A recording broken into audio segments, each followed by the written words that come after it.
Hola, hola, ¿cómo están? Hola María, hola Diana. Hola, profe, ¿todo bien? ¿Y ¿Qué vos son? Hola, qué tal? profe. ¿Qué tal? ¿Todo bien también? Bueno, acá por lo menos ya no nos sale más el ruido de la vez pasada. Sí, Dios. Bueno, hoy vamos a desarrollar la unidad número 3. Estaba mirando mi agenda y tengo marcado que nuestro examen es el lunes 31. ¿Ustedes tienen esa misma fecha? ¿Cómo, Sí, profe? profe.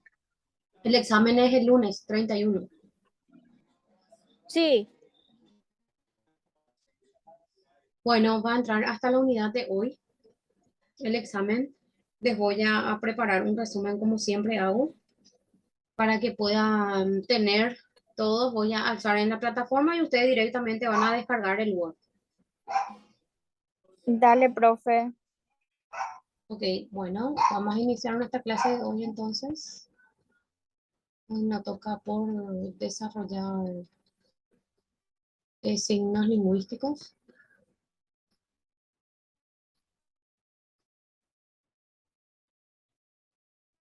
Ahí está. Hoy vamos a hablar lo que es un signo lingüístico, los que son las figuras literarias y la narración.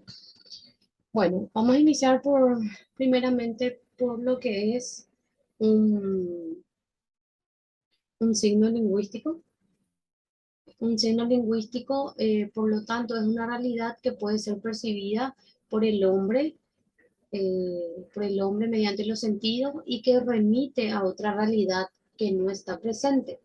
Este signo combina el significado, una noción, un concepto con su significante basado en una imagen de tipo acústico, presentándose como una entidad de dos facetas, dependientes entre sí, pero que no pueden estar separados, el significado y el significante. Entonces, se llama signo lingüístico a la unidad mínima de comunicación verbal. O sea, signos lingüísticos son herramientas que tenemos para poder comunicarnos, parte de un sistema social y psíquico de comunicación entre los seres humanos que nos conocemos como lenguaje. Este mecanismo actúa sustituyendo a las cosas de la realidad por signos que la representan. Y en caso del lenguaje verbal, por, por signos que podamos recibir a través de los sentidos, ¿verdad? Que puede ser la vista, el tacto, por el oído, por el gusto, por el olfato. Entonces son esos sentidos que podemos utilizar para poder eh, ver o imaginar lo que es lo que nos quiere decir la otra persona a través de cualquiera de los sentidos. Eh, este mecanismo actúa sustituyendo ese creo que ya leí. Este mecanismo actúa sustituyendo a las cosas de la realidad por signos que las representan y en el caso del lenguaje verbal por signos que podemos recibir a través de los sentidos que acabé de citar y luego de codificar e interpretar para recuperar un mensaje eh, original, ¿verdad? Partes del signo lingüístico. eh, Dora me pide entrar, espérenme un ratito. Ahí está. Bueno. Debemos indicar que el signo lingüístico siempre debe establecer una relación entre un concepto, objeto o una idea con su forma física, ya sea esta escrita u oral. Esto se traduce en la existencia de dos términos que deben ser unidos por nuestro cerebro para poder decodificar el mensaje y poder llevar a cabo una comunicación efectiva. Estas partes del signo lingüístico son el significante y el significado. El significante es la imagen física del signo, es decir, el signo aparecerá escrito y tendrá una morfología propia. Esta palabra representará la idea o objeto referente como una cadena de sonidos. Así, el significante de la manzana sería la palabra tal como la vemos o la escuchamos. El significado se trata de la imagen que se crea en nuestro cerebro de forma automática cuando leemos o escuchamos una palabra. Es decir, cuando oímos o leemos la palabra manzana. Inmediatamente nuestro cerebro establece una imagen mental de la misma. Entonces, el significante y el significado tenemos que son imágenes, ¿verdad? Que de repente nuestro cerebro observa o visualiza y de forma automática emite un significado con respecto a ese o a esa imagen, ¿verdad? Que estamos observando. No sé si tienen aquí alguna pregunta.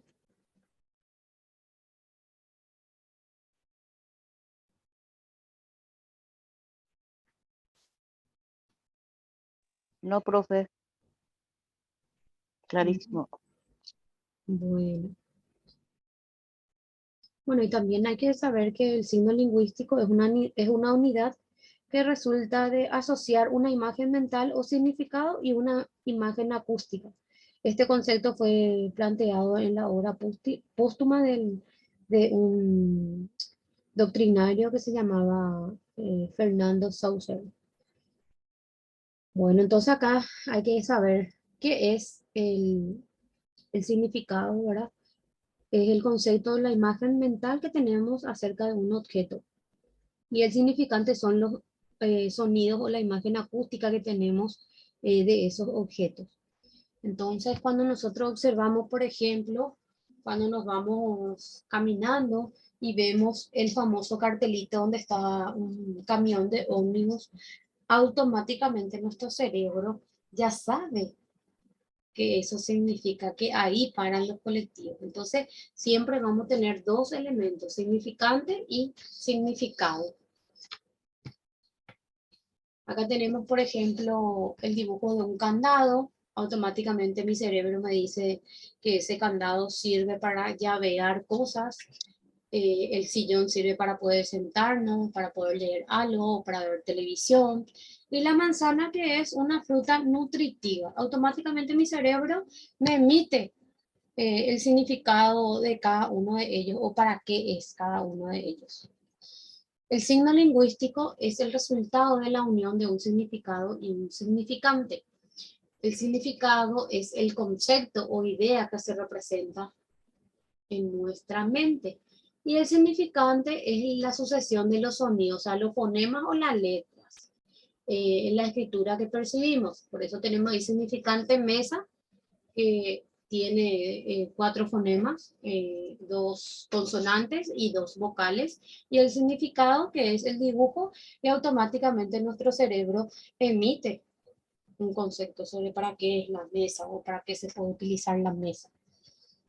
Características del signo lingüístico. Tenemos 3 características. Una es que la arbitrariedad, otra la linealidad y otra la mutabilidad e inmutabilidad.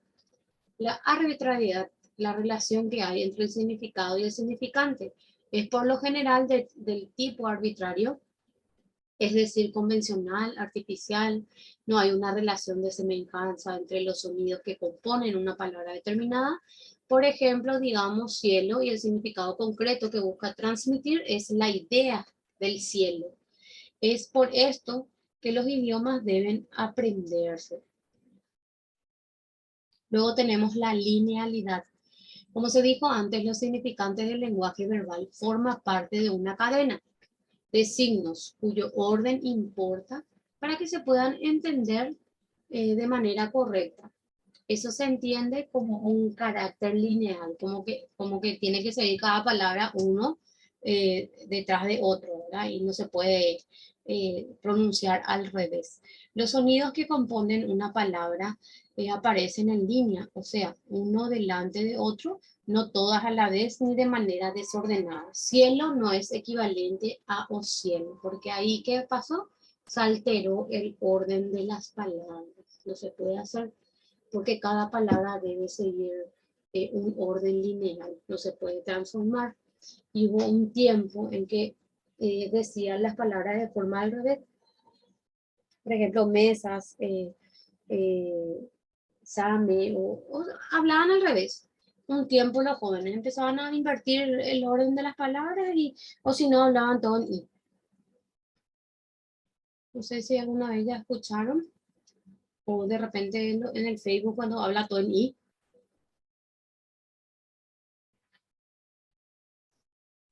Había un tiempo que los jóvenes hablaban, parecía que les salía todo de balde. Sí, Era muy fácil para ellos y sí, a mí me era, cuesta. Hablan todo con la letra sí, I. Significis, tibiciti, eh, tibilili, tibili, ¿entendés? No, yo no entendía, o sí. sea, yo también ya escuché, pero no me sale. La mutabilidad e inmutabilidad de las palabras. Mutabilidad e inmutabilidad de palabras que se cambian, que se modifican. Esto significa que el signo lingüístico puede mutar, cambiar, adquirir nuevos sentidos, desplazar el nexo específico entre significados y significante. Pero siempre que se lo haga a lo largo del tiempo, ¿verdad? Por ejemplo, ahora hubo palabras que el diccionario de la Real Academia Española suprimió, que era la doble L y la Y, creo que era. La doble L se ve que ya no existe en el diccionario. Creo que la otra palabra, la otra consonante era la Y. Bueno, hasta aquí, ¿alguna pregunta que quieran hacer?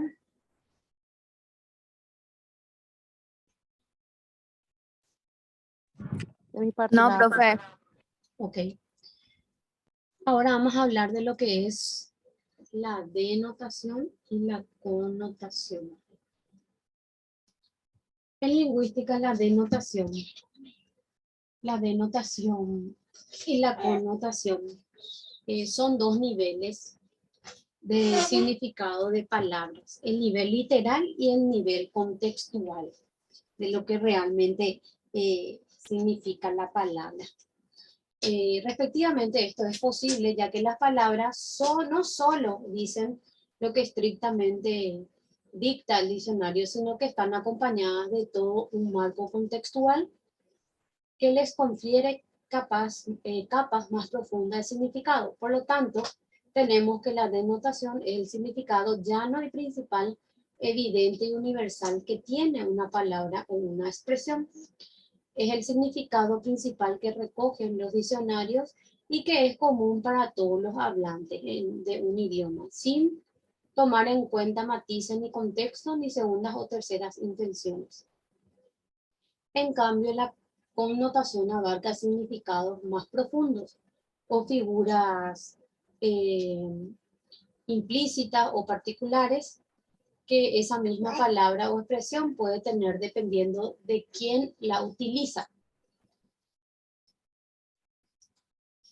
en qué contexto lo dice y dentro de qué grupo de habla o con qué matices este tipo de sentidos varían a menudo con la geografía, la clase social o la tradición cultural a la que pertenezca.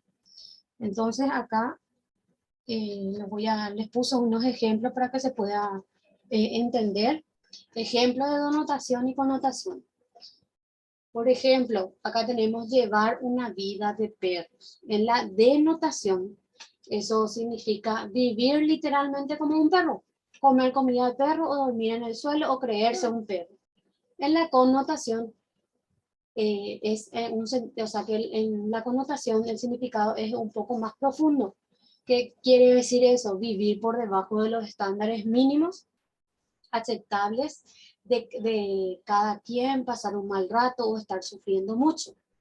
Después tenemos ser una piedra en el zapato. En la denotación, ser literalmente una piedra dentro del zapato de alguien. Y en la connotación, ¿qué significa ser una molestia, un impedimento o ser fastidioso? O de repente cuando nos vamos por ahí y decimos, es una jirafa. En la denotación, una jirafa es un animal. Pero en la connotación, eso quiere decir que es una persona muy alta. No sé si me entendieron. sí, profe. Bueno, acá ya vino alguien a sumarse a la clase. Bueno, entonces vamos a pasar a la siguiente. Vamos a hablar entonces ahora de las figuras literarias. Las figuras literarias, también conocidas como figuras retóricas, son formas no convencionales de emplear las palabras para dotarla de expresividad, vivacidad o belleza, con el objeto de sorprender, de emocionar, de sugerir o persuadir. Las figuras literarias son típicas del discurso literario y de sus distintos géneros: poesía, narrativa, ensayo, drama, cuento, fábula, novelas, etc., en los cuales el lenguaje es un fin en sí mismo y es transformado ¿para qué? Para potenciar sus posibilidades expresivas. Entonces las figuras literarias son figuras que podemos utilizar para poder embellecer lo que nosotros estamos escribiendo. No obstante, las figuras literarias no son exclusivas de la literatura, sino que también se emplean en nuestro lenguaje coloquial. Incluso algunas están ya asimiladas a este en ciertas expresiones o giros. Vamos a ver cuáles son esas figuras. Las figuras literarias hay como 30 por ahí. Y yo solamente tomé 6 de las que más utilizamos en el colegio. Y con eso tenemos lo que es la metáfora. La metáfora, ¿qué es la metáfora? La metáfora es la relación sutil de analogía o semejanza que se establece entre dos ideas o imágenes. Y acá tenemos, por ejemplo, tus ojos son verde selva. Para indicar qué color son los ojos, asemeja al color de la selva, que es el verde, ¿verdad? Lo verde de la selva. Otro ejemplo, era su cabellera oscura, hecha de noche y de dolor. En este, por ejemplo, se utilizó en un poema de Canción de Otoño de Rubén Darío, que relaciona el color del cabello negro con la oscuridad de la noche.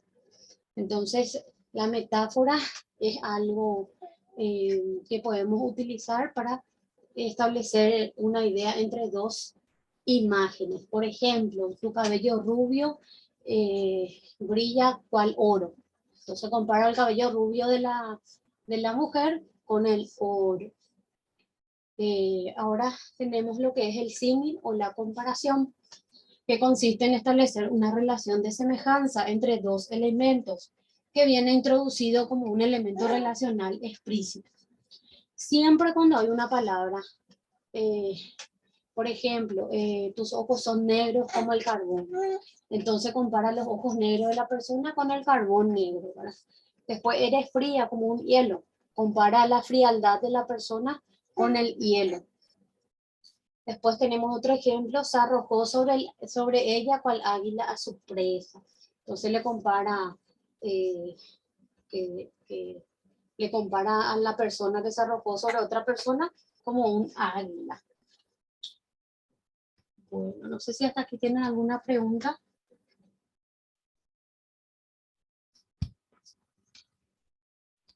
¿Ninguna? No, profe. No, ninguno. Esperan un ratito.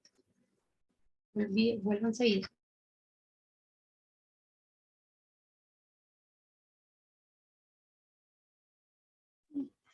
Volví.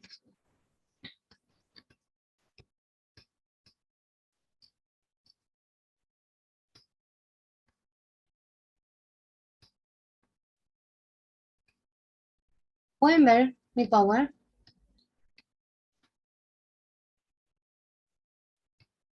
Ahora no me agranda.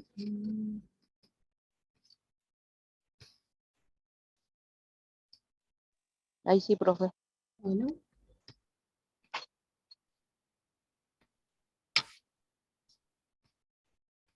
No me agranda.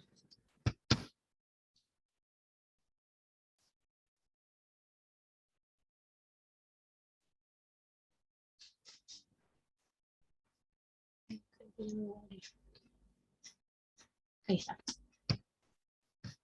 Bueno. ¿Pueden ver, verdad? No. No, ya. No, ahora no. Esperen ya un ratito entonces. Ahí. Ahí pueden ver. Sí, ahí sí. Bueno, hablamos entonces de lo que era la metáfora y la comparación. Ahora vamos a hablar de lo que es la hipérbole, que la hipérbole siempre es una exageración o disminución acerca de algo. La hipérbole tiene lugar cuando se aumenta o disminuye de manera exagerada un aspecto o característica de una cosa. Tenemos como ejemplo, le pedí disculpas 1000 veces. Es una manera de explicar que se pidió disculpas de manera reiterada. Entonces esa es una exageración. Después otro ejemplo, te amo hasta el infinito y más allá, expresa un amor sin fin. Lloró río de lágrimas al partir, que se refiere a que la persona lloró mucho. Entonces eso es una exageración. O cuando decimos, ay, no, es demasiado chiquitito, o es muy poco, muy poquito, entonces exageramos. La prosopopeya o la personificación es el procedimiento retórico que consiste en atribuir cualidades propias de un ser racional o animado a otro inanimado. Por ejemplo, la luna me sonreía desde lo alto del cielo. ¿Por qué es una personificación? Porque le está haciendo hablar a un objeto inanimado. El reloj nos gritaba la hora. Entonces eso es una personificación cuando le hacemos hablar a objetos inanimados. Después tenemos la onomatopeya y la descripción. ¿Qué es la onomatopeya? Es la representación escrita de un sonido como el clic, crack, flash, push, pass, etc. Es de manera de vocalizar los sonidos que pueden generar ciertos objetos o animales. Ejemplo, al apretar el plástico sonó un crack y eso indica que lo había roto. Así me saludó el gato, miau. Entonces, la onomatopeya son los sonidos que emiten los animales o los objetos que agarramos con la mano. En este caso fue el de por ejemplo, la bolsa de papa frita. Cuando abrimos hace un sonido de que se rompe algo, ¿verdad? Después tenemos lo que es la descripción literaria, que consiste en una explicación pormenorizada de personajes, objetos, locaciones o situaciones para evocar en el lector una imagen mental verosímil sobre el elemento relatado. Y descripciones cuando describimos, por ejemplo, tengo un perro que se llama Mino, su cabello es de color marrón, tiene el pelaje lacio, es muy chiquito y juguetón. Acá tenemos un ejemplo del novato que se había quedado en la esquina detrás de la puerta, de modo que apenas se le veía. Era un mozo del campo de unos 15 años y de estatura mayor que cualquiera de nosotros. Entonces eso es una descripción cuando describimos algo que observamos. Entonces esas son las figuras literarias. Ahora quiero que me digan un ejemplo de metáfora. Diana, Dora o María.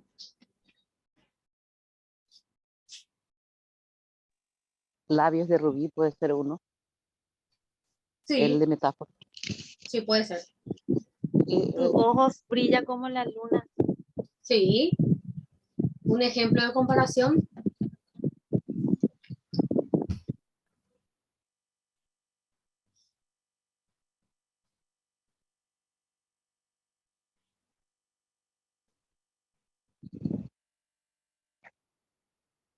el de comparación.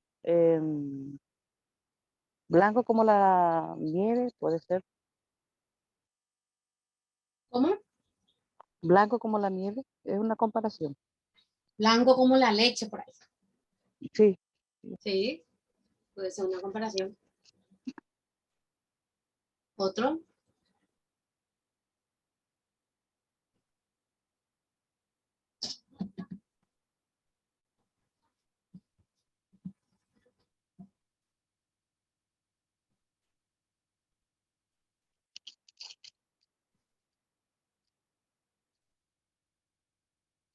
Otro ejemplo. comparación también. Sí, comparación. Em,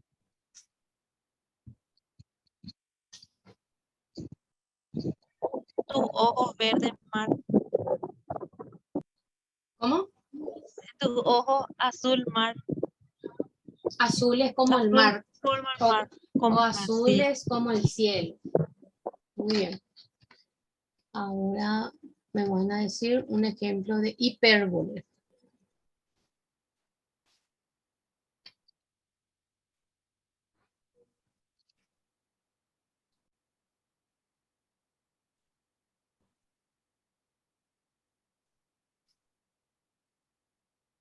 Me morí de risa, puede ser. Sí, Está lloviendo a cántaros. sí. Ahora un ejemplo de personificación.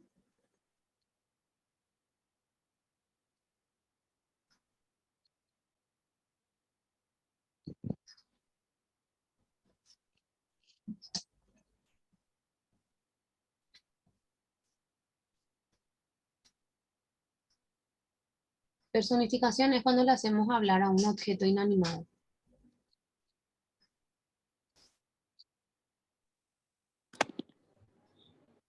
El sol brillaba entre sonrisas, puede ser, profe.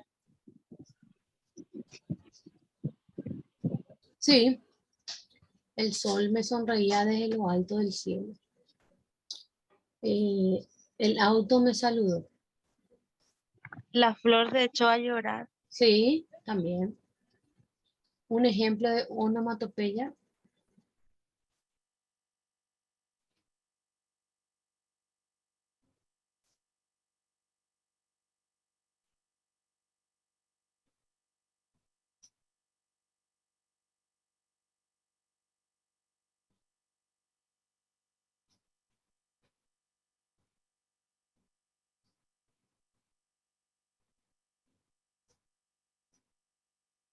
Cualquier sonido de un objeto o de un animal.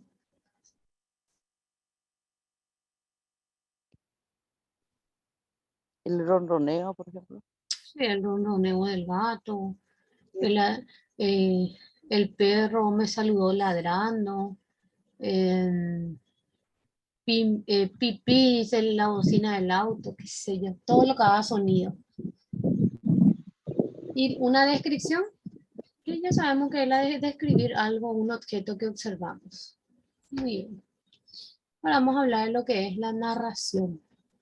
¿Qué es una narración? Es una sucesión secuencial de eventos o acciones realizadas por personajes reales o imaginarios.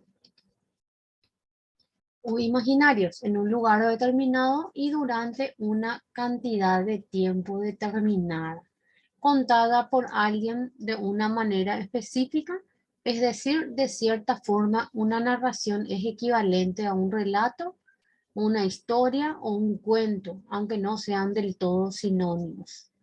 Entonces, ¿qué puede ser una narración? A ver, que me da un ejemplo de una narración. Famoso, tu abuela o tu abuelo te cuentan cosas y eso. Narración así sobre la guerra. Sí, el combatiente de la Se guerra. cuenta las historias. Sí, así mismo. Esa es una narración. O de repente te cuentan la historia en la época de la dictadura, cómo ellos vivían, qué hacía, qué pasaba, qué sucedía, y te narran la historia. O por ejemplo, como dijo acá la compañera, la batalla de la guerra del Chaco, eran los abuelitos, quienes vivieron o quienes estuvieron en esa época, te relatan o te narran lo que sucedió en esa época. Esa es una narración. ¿Cuáles son las características de una narración? Primero tenemos evocar una serie de acontecimientos reales o no, mediante el uso del lenguaje verbal para informar o entretener al receptor. Presenta un narrador que se encarga de hilar lo contado y que puede o no formar parte de la trama, y unos personajes que son relatados por él y que eventualmente intervienen en forma de diálogo. Ocupa un espacio de tiempo real, duración, pero también contiene un tiempo evocado, tiempo de lo relatado, que puede ser más largo o más breve. Evoca acciones o eventos que le ocurren a los personajes, cuyo ordenamiento o manera de presentarlos puede variar para generar suspenso, sorpresa o comicidad. Posee un siempre verosimilitud, Esto es parecido con la verdad, incluso en los casos en que se cuenten con eventos fantásticos. Dicho de otro modo, lo que se cuenta se debe narrar siempre como si fuera algo verdad cuando lo sea y cuando no lo sea. O sea, siempre tiene que transmitir emociones como para que sea real lo que se está relatando.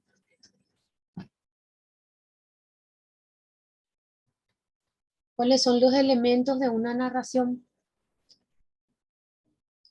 Los elementos de una narración son, tenemos el narrador, que es la voz que cuenta la historia y que no necesariamente es la misma del autor. O sea, interviene una tercera persona.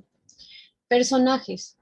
Un relato contiene personajes que son los actores que lo llevan adelante, haciendo cosas, diciendo cosas o también ocurriéndoles cosas a ellos. Son entidades ficcionales que existen solo dentro del relato. Luego tenemos lo que son las acciones. Todo aquello que se cuenta, es decir, la trama que ocurre por escenas y episodios y se va desentrañando a medida que transcurre la narración. Espacio, el lugar donde ocurren los eventos en la narración. Luego tenemos el tiempo, que es la cantidad de tiempo que toma el relato, ya sea para desarrollar sus escenas o acciones básicas.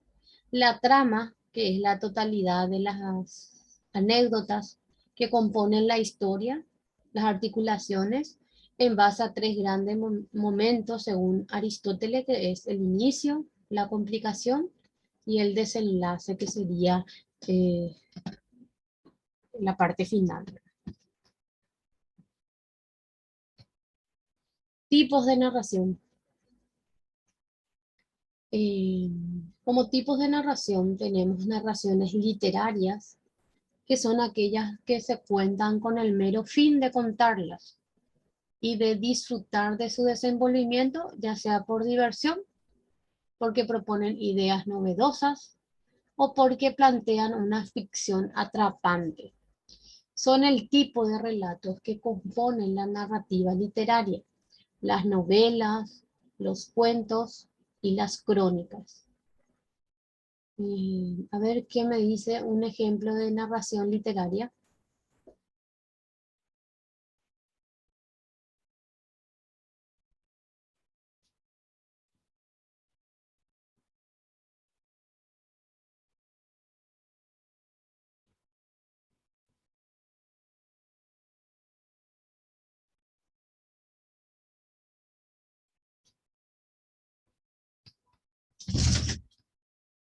A ver qué me dice un ejemplo de narración literaria. Los cuentos, Sí, otro. las novelas, Sí, las fábulas, etcétera. Bueno, se va a cortar esta primera conexión. Ahora son 7:40. Vamos a volver dentro de 10 minutitos. Y 50. ¿Está bien? Dale, profe. Ok. O sea, 10 minutos mientras se graba toda esta clase. Bueno, nos vemos entonces dentro de 10 minutitos.